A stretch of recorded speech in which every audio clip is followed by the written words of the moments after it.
In 1973, somewhere amid the climes of a scientific industrial laboratory, the kind of plastic best suited for containing carbonated soda was created.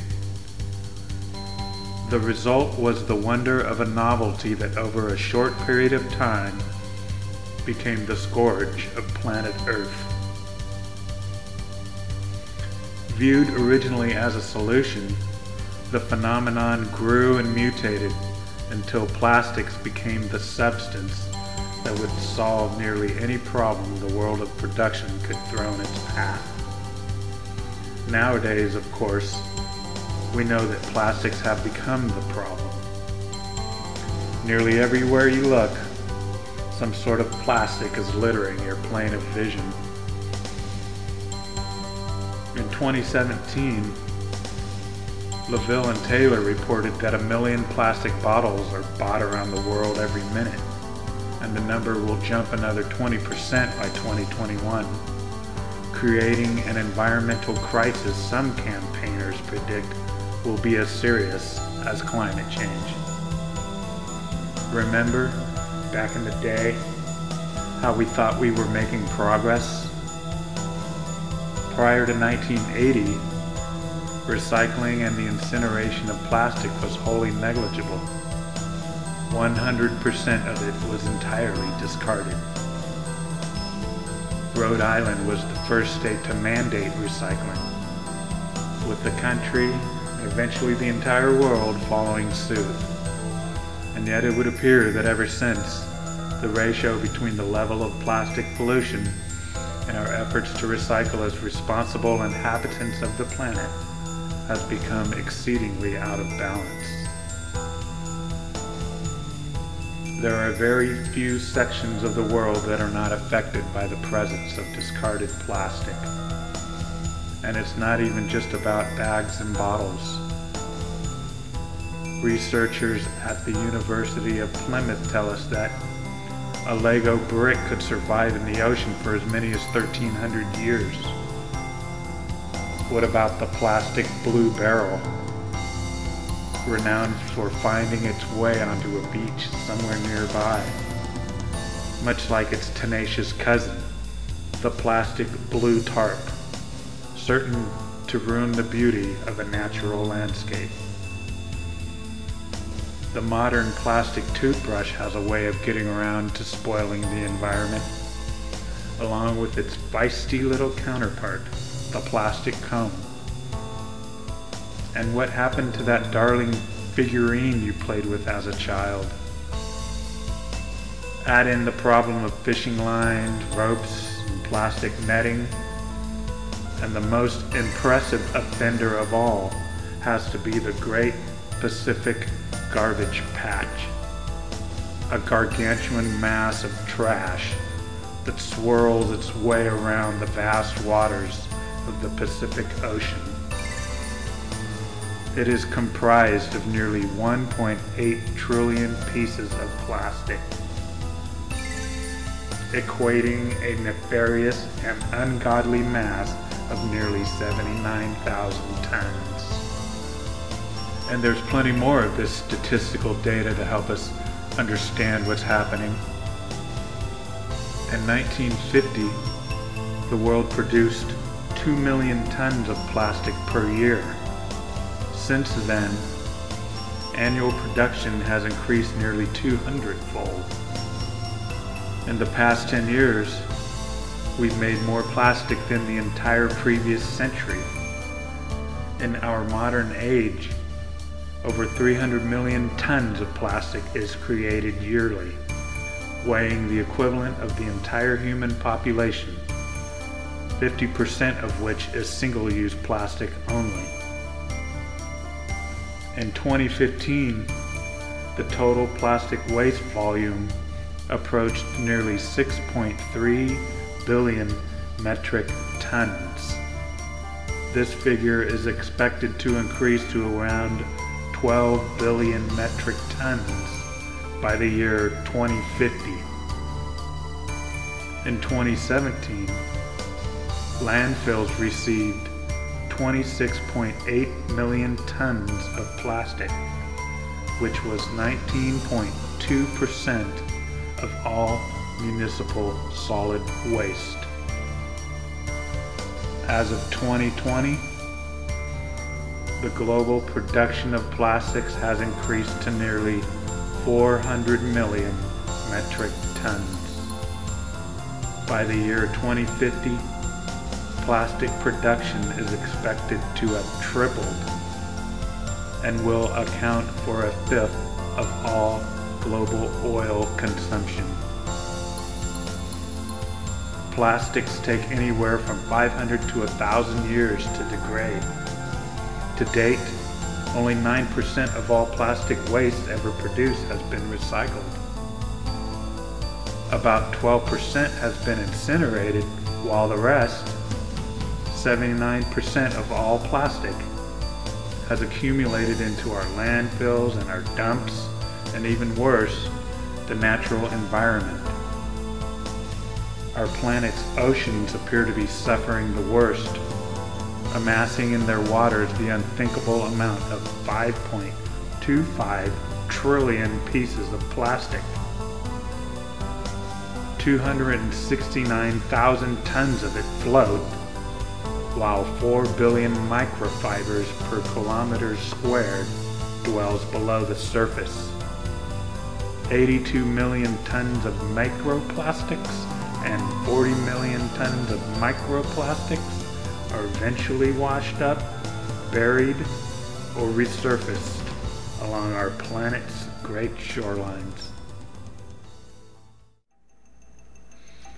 More than 1,200 animal species are impacted by plastic, either through ingestion or entanglement, both of which can sicken and even kill them. Entanglement cases have been reported for at least 344 species to date, including all marine turtle species, more than 2/3 of seal species, 1/3 of whale species, and 1/4 of all seabirds. Entanglement by 89 species of fish and 92 species of invertebrates has also been recorded.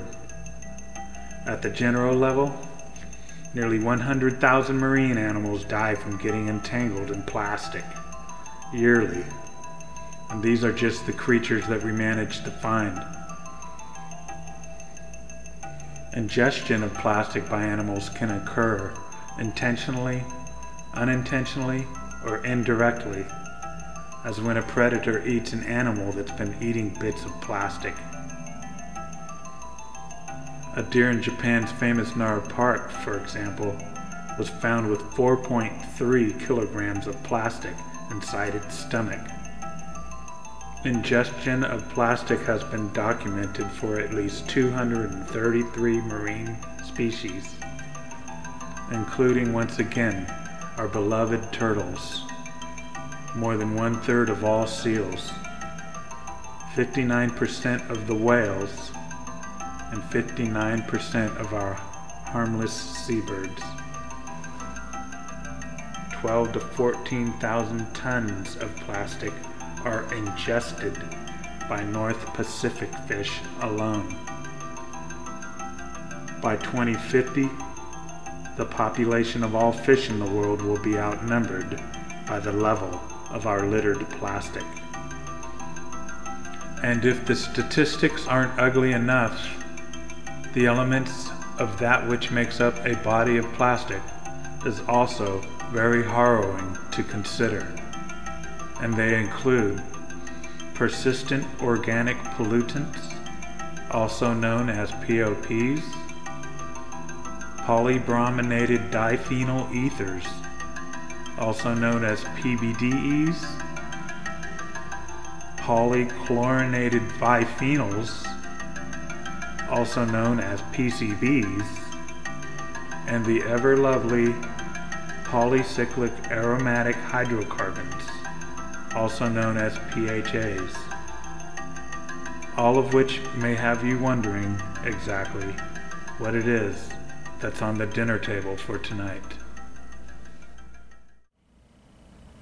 So what you're looking at are the results of an experiment that I've conducted for myself, just out of curiosity, to see exactly how much plastic litter I was producing of my own accord. And what we have here are these bottles that are almost 2 liters a piece, and ever since January I've decided to take the wrappings and things that I encounter in my daily life of just trying to maintain my life, and what I found is that since January I have filled not only 1, 2, 3, 4, 5, maybe 6 of these 2-liter bottles. They're about almost 2 liters a piece, but I have several of these 1.25 liter bottles filled with plastic and wrappings, and I think it's just phenomenal that over a 6-month period of time I myself have produced this plastic that I've been consuming just to maintain my life. And there's no way to recycle, there aren't any ways to recycle any of this, so obviously it's ending up in a landfill, and I think that's troublesome, because the world and the people who produce plastic need to account for very strictly every drop of plastic that is produced, every drop of it. Otherwise, it ends up in the natural environment, which is a landfill. And yes, some of it they're able to carefully tamp down and make golf courses, and they make housing tracts, and they build on top of some of these spaces. But when we look at the footage of the Great Pacific Garbage Patch, and we look at the footage of some of our ocean lines, or our shorelines, when we see pictures of animals eating these wrappers, we know we're not getting the job done. Here I've even got a Nestle's Classico Cafe instant coffee jar filled, and I probably have about 5 more of these. So if you figure this is 10 liters plus another, say, 10 liters on side jars that I've filled of this stuff, we have approximately 25 liters of plastic wrappings that I, as an individual, create for the municipal refuse solid waste system, which ends up in a land waste, and we know that the wind blows that stuff everywhere. So I'm wondering if you multiply 25 liters of this stuff times the population of the country, or all of North America, or all of North America and South America, or the entire planet, and you have this stuff blown around, and it makes sense that the Great Garbage Patch of the Pacific Ocean exists. It's a cesspool. I wanted to see for myself and bring it to everyone, to YouTube and the internet, exactly what it's like to collect this stuff and see, you know, it's heavy and it's solid compacted trash that you can't recycle it, and they just keep making it and making it and making it. It's troubling because the stats show that it's growing exponentially, and we have a world to live in, and we have an obligation to maintain, not only for ourselves but for the animals and the environment, for the sake of looking at it. It's non-natural, and it creates imbalance and disharmony in nature, and it's really just a big mess that humans have created starting back from potentially the 1950s, and now we're moving into 2050, so we've got nearly 100 years of plastic production since the inception of mankind, and it's really only in the past 100 years that we're seeing these kind of pictures and videos of just this mass swelling of plastic. We know that dump sites have been around for as long as humans have gathered into communities in order to live and thrive.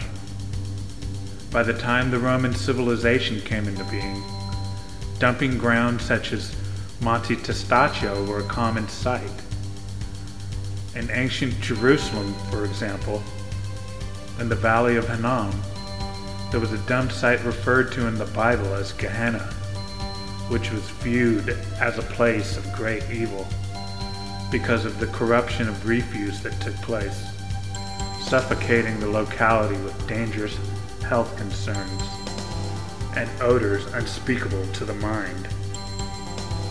But if we think about what's happening with this corruption, we know that it's nothing other than a case of Mother Earth working her magic to reintegrate society's refuse into the natural order.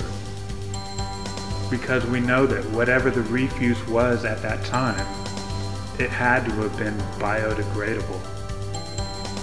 Enter the Industrial Revolution, and we have changes we can never turn back from. Enter the invention of plastics, and we have a veritable Pandora's box. Plastics are not biodegradable. Terrifying, since we know that its production is occurring at geometric, exponential rates, certain to overcome our ability to control the plastic problem as it plows its way into the future. There was a time when societies believed in using all parts of the hunted animal, and in strict capacity, utilized the materials and resources of the environment in ways which left nothing to waste. This was activity directed at actualizing beliefs that suggested humankind was a component part of the planet, opposite to the idea that the planet was somehow made especially for us. Even in this day and age, there are rarities of behavior which carry on the notion that human beings are indebted to the forces which govern the planet's ability to provide. This is behavior that engenders the prospect that Mother Earth is entirely deserving of our utmost respect. Plastics fit nowhere within the natural order, and so it is up to us to figure out how to gain control over all of the plastics that we produce. In the end, it's not that it's the plastic itself which sprawls throughout the world in environmental disease. It's that people are still, for some reason, not entirely in tune with the concept of considering and taking responsibility for the consequences of that which they create.